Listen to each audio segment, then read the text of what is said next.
Ready?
Good morning and welcome to the Sunday service. This morning we're going to meditate few minutes. After the meditation, Subodha is going to give a Dhamma talk. After the Dhamma talk, we have chanting. Right now, Reverend Chandasara is going to lead the loving kindness meditation.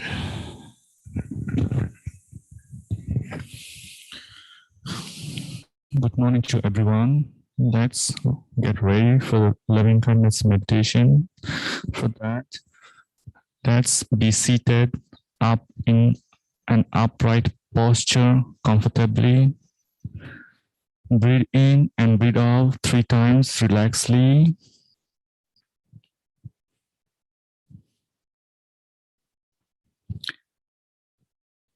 Let's spread loving kindness thoughts in this way. May all the living beings be physically healthy. May all the living beings be free from incoming disturbances. May all the living beings be mentally healthy. Let's continue spreading in this way until we hear the bell sound. Thank you. Sadhu, sadhu.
Sadhu, sadhu, sadhu. Thank you, Chandasara. Now time for the Dhamma talk. Subodha is our speaker today. Subodha, are you there? Yes, I am, Bhante. All right, Subodha. Thanks again being with us. And you can start your Dhamma talk right now. Thank you.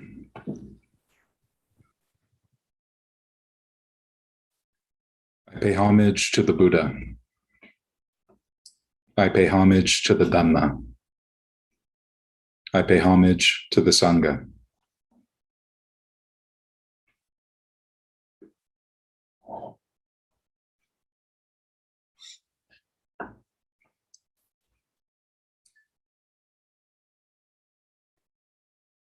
Yesterday marked the 20th anniversary of the attack on September 11 on the World Trade Center. And I was struck by how much time had gone. The fact that it had been 20 years since that day. It's interesting to me to think back on something that for many of us who experience that, even if only on the outside, even as together as a nation or even internationally on the world stage, just witnessing something like that, to see something recede into memory and recede into history. The very idea that there are people now who going onward will be in their 20s, who either were too young to know what was going on or hadn't even been born yet. And that's fascinating to me to see that shift as something becomes history. Now, on that day, 20 years ago, to some of our older members, it might seem funny, but I was in high school at the time. I was 15, almost 16 years old.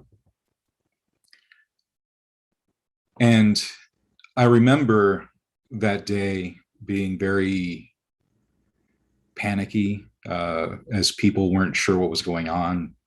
I remember people crying in the hallways at school, and nothing was done that day. Every class we were just watching the news, seeing what was happening. But I also remember being this edgy 15-year-old that really wanted to be sophisticated and philosophical. So that day and the days that followed, I didn't necessarily make a lot of friends in the sense that I could understand that a tragedy had happened, but I suppose I hadn't been all that surprised that it happened. And I looked at some of the people around me that behaved as if terrorism had been born that day, like terrorism hadn't existed around the world before then, like other countries hadn't suffered horrific things like that and gone through such terrible loss of life and terrible loss of a lot of things. And I remember people getting upset because there was this rampant nationalism that began to take hold. I don't know if anyone remembers the amount of flags that were sold around everywhere so people could put flags on their car. That was the big thing. Everyone had some flag flapping in the wind on their truck and everything, on their car or whatever. And people very much quickly signed up to join the military. I had a lot of friends in high school who did that. Friends of mine who had been seniors that graduated, and then successive years after that going into the military. And it's an odd thing to look at and see in that way and watch it become something over time. And then to witness too how tragedy keeps happening in different ways within our lives.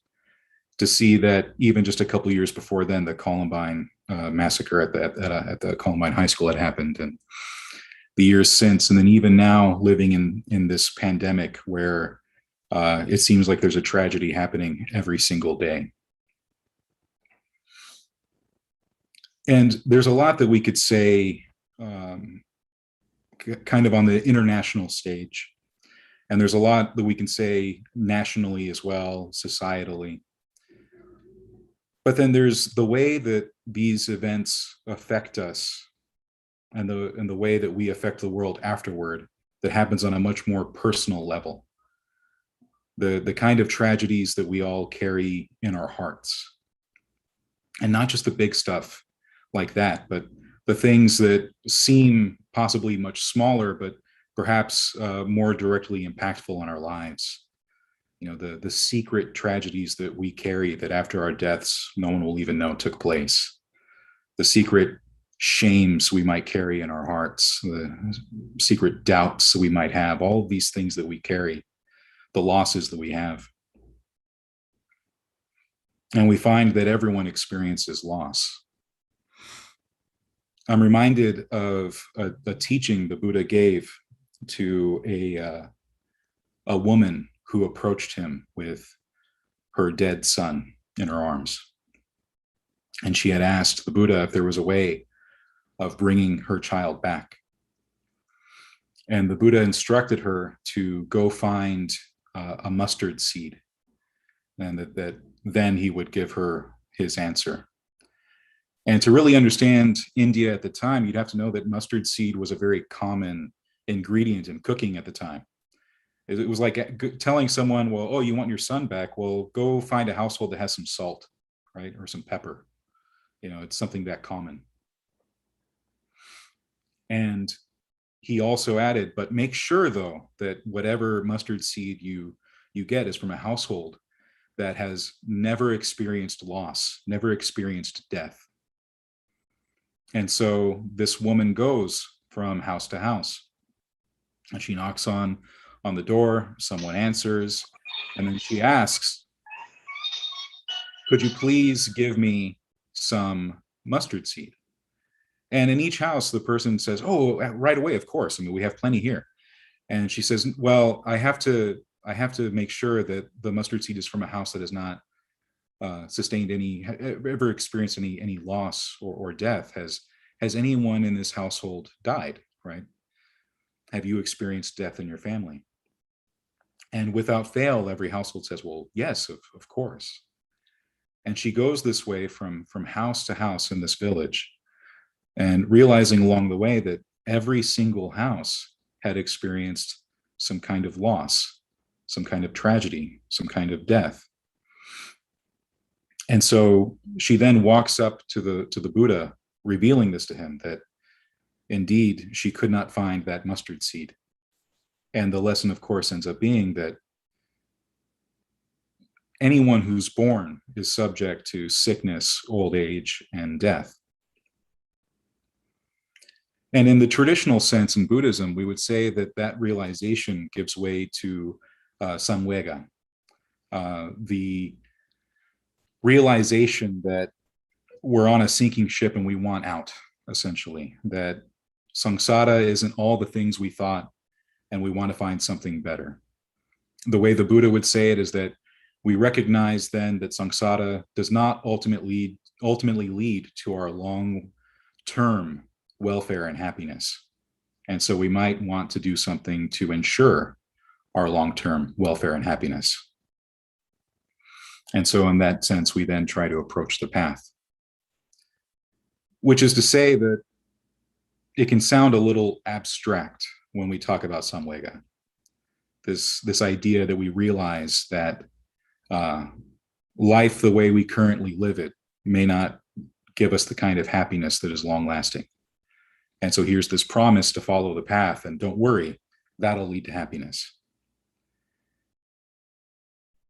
But sometimes that kind of abstract lesson really doesn't hit home, because what we really want to know is how to deal with what we're feeling right now, the kind of feelings we have right now in regard to greed, aversion, delusion, but also just the pains we carry, these heavy hearts that we have. Because life has given us challenges. life has given us experiences and painful memories.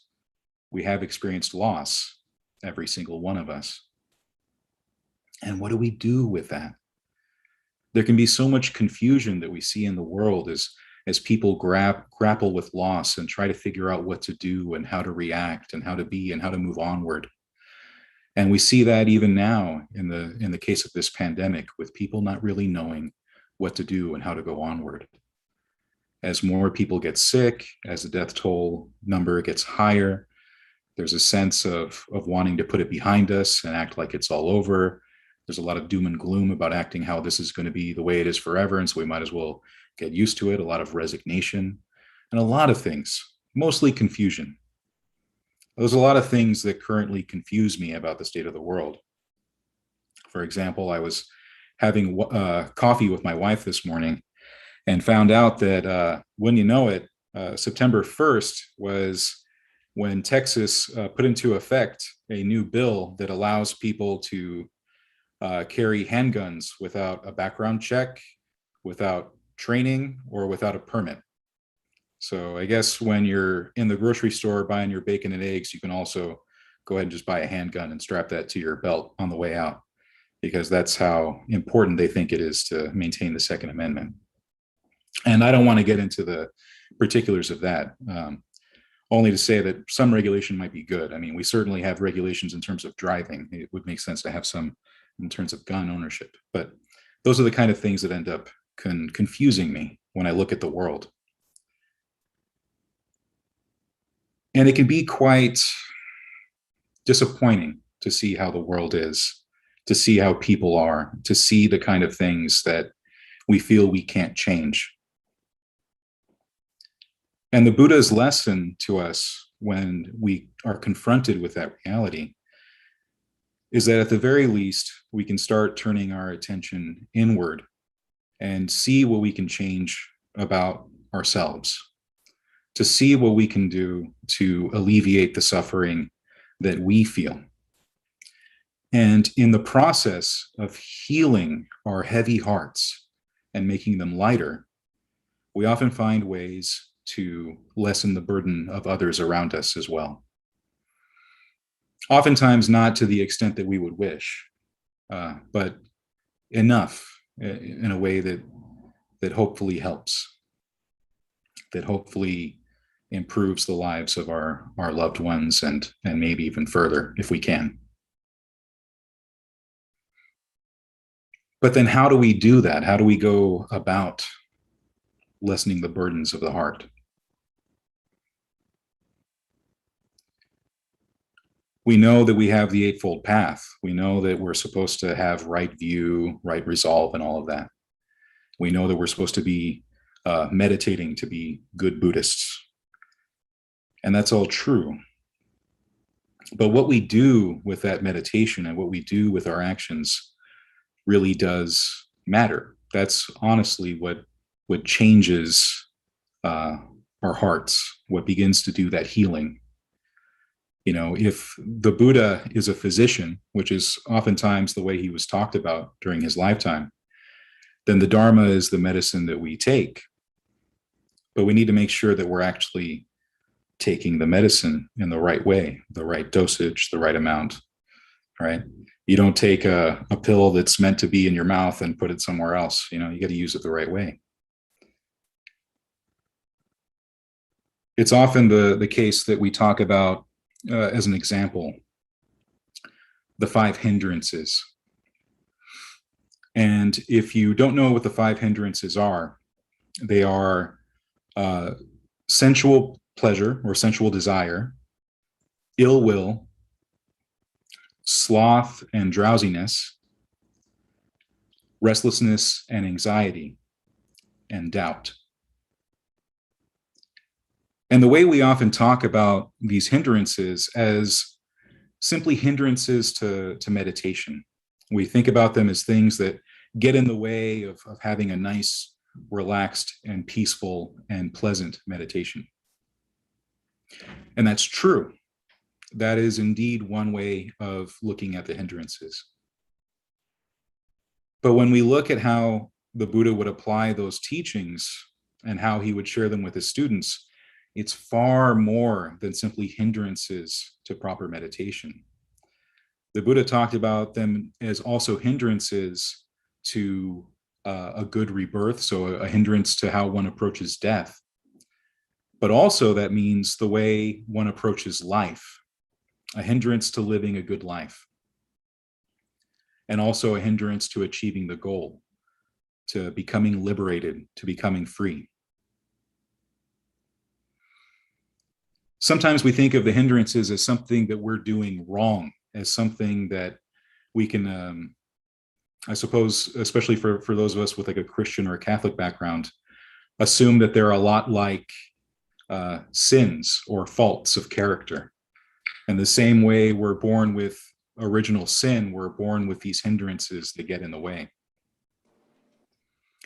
But I think it's appropriate more to look at the hindrances as coping mechanisms that we all have in the face of our lives, in the face of what life gives us, all the good and bad that life gives us. And we always find some way of coping, every single one of us. It just turns out that a lot of the ways we find to cope are very similar to each other. So we can talk about them in broad categories, like the 5 hindrances. So we can take, for example, the attack on September 11, but we can also take as an example this pandemic and see the way that people have tried to cope with what's going on in their lives. The way that some people have coped through sensual desire, or the way they've coped through ill will, or the way they've coped through sloth and drowsiness, the way they've coped with restlessness and anxiety, and the way they've coped with doubt. Doubt ends up being one of the hardest ones.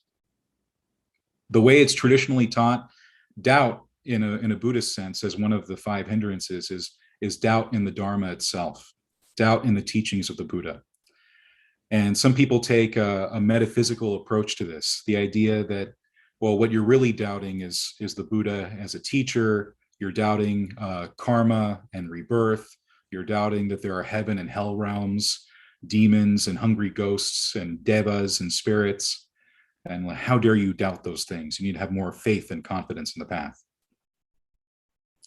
And to a certain extent, there's some validity in that of how having doubt in karma can be detrimental to the path. But what I think is far more common for many of us is having doubt in ourselves in trying to apply the path to our lives. Doubt in our capabilities, doubt in terms of our self-worth, especially if tragedy has affected us in the past and we don't believe that we handled things skillfully or in the best way.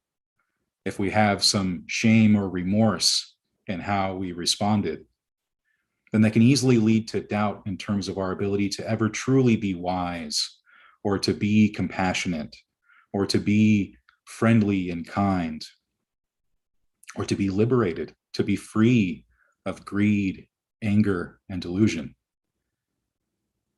The whole premise of being liberated seems so far out of reach sometimes, and it's easy to doubt our own self-worth, our own goodness.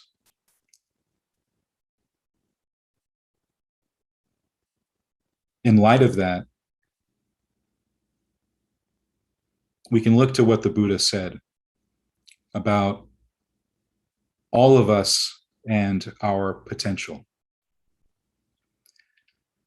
That when he talks about these qualities of mind that we seek to cultivate in ourselves, like loving kindness and compassion, like wisdom and discernment, mindfulness, that those are things already in us to a lesser or greater degree. That all of us in this human existence are working with more or less the same cards, the same tools, the same potential to become liberated. And those might seem like just words, like empty statements. But one of the things that we do when we sit to contemplate and sit to meditate and really look at how we're developing the path is to look at our past truly and fully. And because of the way our brains work, I mean, you see these as memes on the internet all the time, is how the memory works in terms of good things that you've done in your life. And it's sort of like drawing in the sand as you're making memories. The waves will come in and just wash all those good things away. But every embarrassing and awful thing you've ever done, it's like it's etched and carved in stone with like a laser or something. It will stand the test of time. All the bad things you've done will go on in history forever. Everyone's going to remember that lie you told in first grade, or how in second grade someone saw you pick your nose or something. You know, that's the stuff that everyone's going to remember. And the truth is, we've all done good. We've all done bad. We've all done things that would be applauded by the wise and denounced by the wise. Every single one of us. But when we look at ourselves and when we look at our actions, we can see the times that we have been skillful, that when we have responded appropriately, when we have had a reserve of strength to share with others, when we have been that ear for someone who needed someone to talk to, when we've been a support, but also when we've made sure to love and nurture and care for ourselves, when we've been a support and a skillful friend to ourselves. For every single one of us, there are moments like that, even if only a moment, even if it was for just 1 minute in your life that you saw something good about yourself. That is a seed with which you can grow. That is a seed that you can plant and water and fertilize and watch it take life. Every single one of us has a moment like that, and oftentimes several more, all the way through. I was talking before about samvega, the sense that we have of wanting to escape suffering, escape samsara. And the Buddha said that if we had the ability to recall all of our past lives, we would know how much blood has been spilt by us and through us, how it would fill the oceans. We would know all the tears that we've shed and how many oceans those would fill, and so on. But we would also know all the good that we have the potential to do, all the good that we have the potential to be. And so that's one way of counteracting the doubt that we feel in regard to ourselves and our own self-worth as a person, especially in dark times, in troubled times, when the world itself seems unfixable, when the world itself seems on fire. We can then at that point turn inward and investigate the good in us and work on growing that good and then sharing it with others. And so as we work with doubt, we're able to look at all the other things that we do as a way of coping. You know, these aren't bad things. These aren't sinful things. It's really easy to look at them that way because of culture, Eastern and Western. We have this culture that looks at these things as character flaws, rather than things that we've done oftentimes to protect ourselves from hurt and pain and loss. You know, sensual desire being one case that we can have, where for every single person that during the pandemic became a gym rat and went to the, worked out in their backyard, turned their backyard into a gym, or went running miles, there were a lot of people that, to cope with what was going on, decided that the best way was to have movie marathons and order pizza like 3 times a week. And neither one is good or bad, but we can see how what we do is often to protect ourselves, protect our identity, protect our self-worth, to protect our image, or to even just protect our heart because of all the pain it has within it. And we reach out trying to find ways to alleviate that pain. The Buddha talks about it in terms of food, that really what we have are hungry hearts. And we're constantly trying to reach out and find things to feed the heart, to nourish it, to give it nutriment. But in that frenzy, in that panic, as we're trying to soothe the heart and its hunger, we reach out to any kind of food. So sensual desire is one way, but also ill will. What has really struck me, not only 20 years ago, but now, is our ability to try to find someone to blame, someone to be angry at, someone who is responsible, someone who is the enemy. And it can be the case that we decide it's someone on the outside, be it another country, be it our own, be it certain people within the country.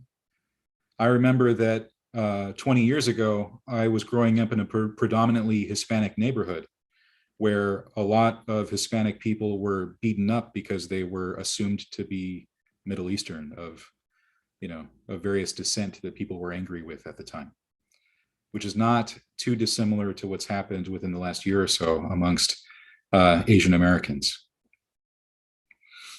But there's also the ill will that we carry on the inside.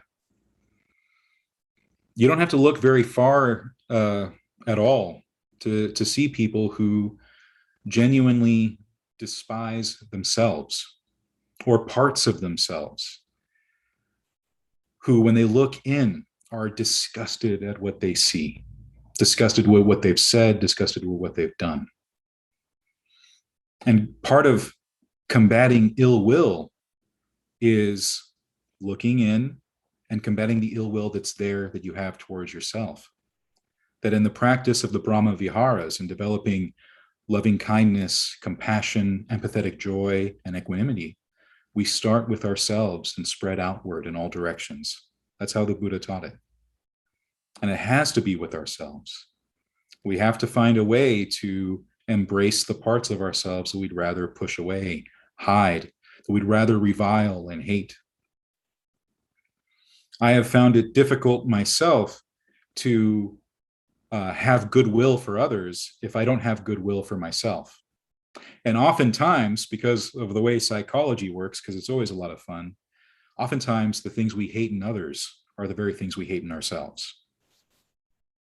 So I have taken that as part of my practice, is that when I see something in someone else that really gets me going, that really makes me angry, that fills me with that kind of vitriol, or even in a milder sense, just something that I very dislike in a person. Sometimes if I look close enough, I see that some of those things that I'm really upset about are things that I am upset about in regard to myself, the way I have been, the way I can be if I'm not careful enough. And so there is that practice of finding that goodwill for yourself. As I said before, one way is recognizing that we're not any one thing, that we're a lot of different things, including very good and beautiful things. But part of it too is seeing those parts about yourself that maybe are not very enviable, and finding a way to love those parts anyway, to embrace those parts anyway. And if we can do things like that, then we can begin to turn to other things like sloth and torpor is one way of translating, but also sloth and drowsiness, and finding ways to energize our practice. And one of the ways we can energize our practice is to move away from an abstraction, move away from the practice as a philosophy to be memorized, which could be challenging, especially in the Theravada tradition, where we have the whole Pali Canon with a lot of lists and a lot of chapters and a lot of things that people want to memorize and know. And that's important. Part of the work that I do as a graduate student is spending a lot of time reading the Pali Canon. But it's also important to remember that everything that the Buddha taught, everything that he taught, was meant to be practice, meant for doing, meant to be action, meant to be applied, which requires a certain amount of energy, a certain amount of persistence, a certain amount of willing to do even when it feels hard, in a gentle way. One of my teachers refers to it as a gentle touch, right? A gentle effort. I've sometimes phrased it as like an effortless effort, but maybe that sounds too casual even though it fits in quite nicely in California. But there is this sense of being gentle with yourself, but being persistent, having enough energy. Restlessness and anxiety then become something very interesting too, because when we only think of restlessness and anxiety as detrimental to meditation, then we just assume that some guy sitting around with restless leg syndrome, there's that guy not meditating well. Whereas restlessness and anxiety have a much larger scope, not only in terms of meditation, but how we live. That restlessness often has a lot to do with the regrets we have about the past, the regrets of what we've done and how we've done it. And even in the present, restlessness in regards of what we think we might be doing and how we're doing it. And getting so caught up in it that not recognizing that we have this present moment to act. That one of the things we can do with the past is at the very least make it a lesson, a point of reflection in how we approach the present. And then that becomes a powerful switch in terms of how we approach the past, rather as something to lament, something to mourn, something tragic to carry around with us like a burden. It becomes something that we can apply directly to the present moment. And that lessens the burden, even right there in itself, to see the lessons. Even if the lesson itself is realizing, you know what, in the past, I really messed up. I'm going to put a lot of energy into not making that same mistake. Even that acknowledgement can be very freeing. Even that can start loosening up some of the darkness that we have in us to help them recede and help the light begin to shine more. Anxiety then becomes what we think about in terms of the future. We often think that because we've made mistakes in the past, that we're going to make the same mistakes in the present and the mistakes in the future as well. And the future becomes, again, a place marked by shadow, a place marked by uncertainty, a place marked by fear.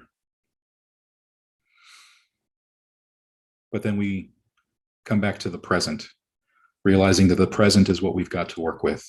The present is where we can apply our determination. The present is where we can truly change and grow and act. Because if the Buddhist path is an activity, it's an activity always happening right now. So with that, I'm going to end with something I came across today, something that I shared 4 years ago on Facebook. So you know it's good. This is a quote by Bhante Gunaratana. And Bhante Gunaratana says, "No one is uniquely bad.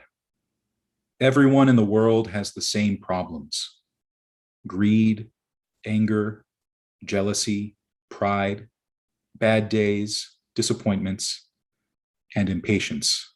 They all come to all unenlightened beings. When we make a habit of meeting the mind's many changes with compassion, the mind can relax. Then we can see more clearly and we can continue to grow in understanding." And I'll end with those words. Thank you. So if there are any questions, comments, anything someone would like to share, feel free to chime in.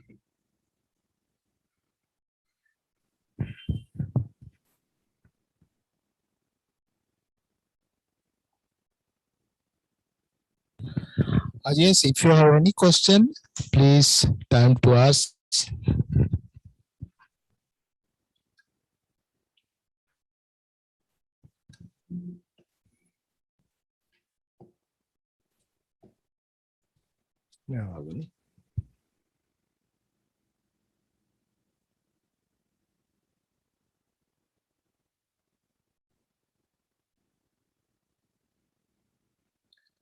So you can feel free to unmute yourself if you have a comment, anything you want to share. It doesn't even have to be a question related to the talk.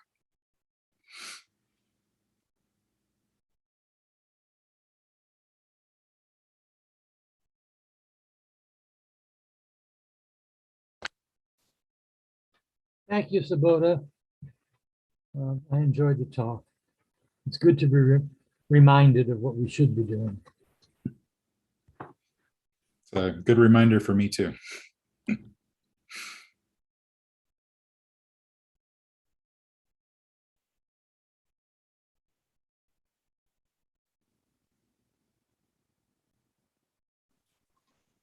Hi, Steven.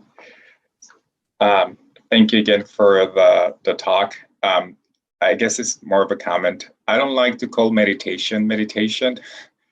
I like to call it awareness practice.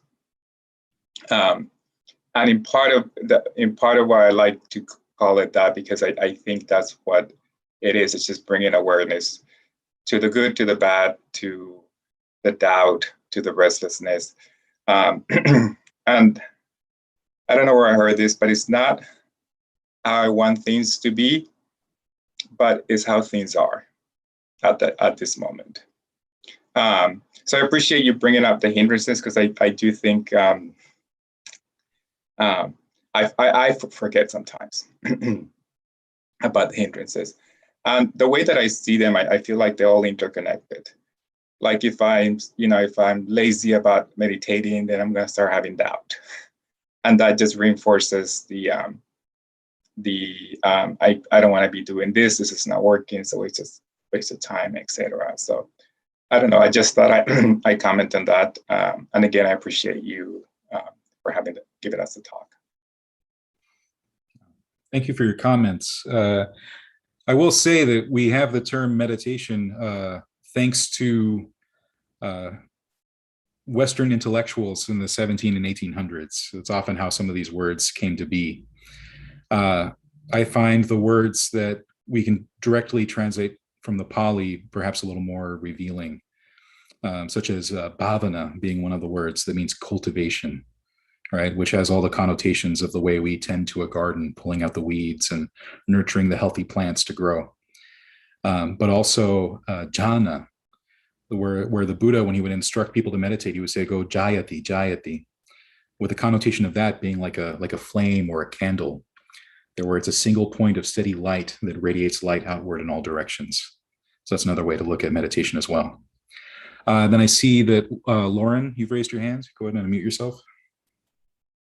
Sure. Thank you for your talk, Stephen. I just wanted to tell you that I really appreciated what you said about the hindrances, rather than looking at them as a sin or something that makes you a bad person, approaching them from the standpoint of their coping mechanisms. Like, we don't do these things because we're evil. We do these things because we're trying to deal with life, and I know a bit about being beat up on sin, because I came from a pretty strict Catholic background before my angry atheist stage that made me real fun at parties, and then eventually finding my way to, my true home with Buddhist practice. And I appreciate you bringing up the September 11th attacks too, because, it's interesting to me too, because I was 18 at the time of the attacks. And it's like you said, it's weird watching something that was so devastating just start to gradually fade into memory. You make the excellent point that if someone's, 19 or 20, they might not have even been born at the time, versus, something for those of us who, were older, that did end up becoming a pretty big part of our lives and a part of the history of that time in which we lived. I live on the East Coast. I'm originally from New Jersey, so I know quite a few people who lost family members in the attacks. And one of the things I do each year is I reach out to one of my friends whose uncle was a firefighter who was killed on 9/11. And I don't say, oh, sorry for your loss or anything like that. I just tell him, hey, I'm thinking about you today. And it's something I make a point of doing every year, because we can't, it's like you said, we can't do anything about the past. We can't worry about what could be coming in the future. But every September 11th on that day, that's what I can do on that day to extend, some metta to a really good friend. So I appreciate you emphasizing too how it's what we're doing now that matters. Like, we can't worry about what's done. We can't worry about what's coming, but it's here and it's now, and it's, and it's vibrant. Thank you. Thank you for sharing that with us, Lauren. That's a very beautiful thing that you do for your friend. I find that very touching. Thank you for sharing that.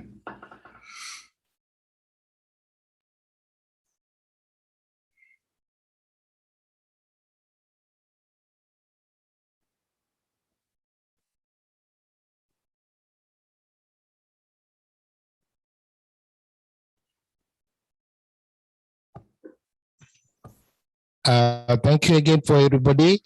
Thank you, Steve. Thank you, Subodha.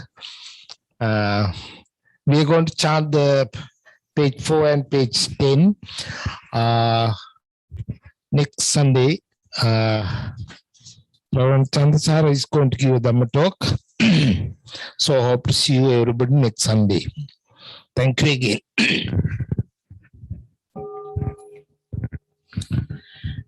Namo tassa bhagavato arahato samma sambuddhassa. Namo tassa bhagavato arahato samma sambuddhassa. Namo tassa bhagavato arahato samma sambuddhassa. Buddhang saranam gacchami, Dhammang saranam gacchami, Sanghang saranam gacchami. Sentience are numberless, I vow to save them all. Deluding passions are inexhaustible, I vow to end them all. Dharma gates are limitless, I vow to study them all. Buddha's way is supreme, I vow to attain it. May suffering ones be suffering free, and the fear-struck fearless be. May the grieving shed all grief, and the sick find help to live. May all merits be extended to everyone. They are all together with all beings. Buddha in Buddha's way. Om Mani Padme.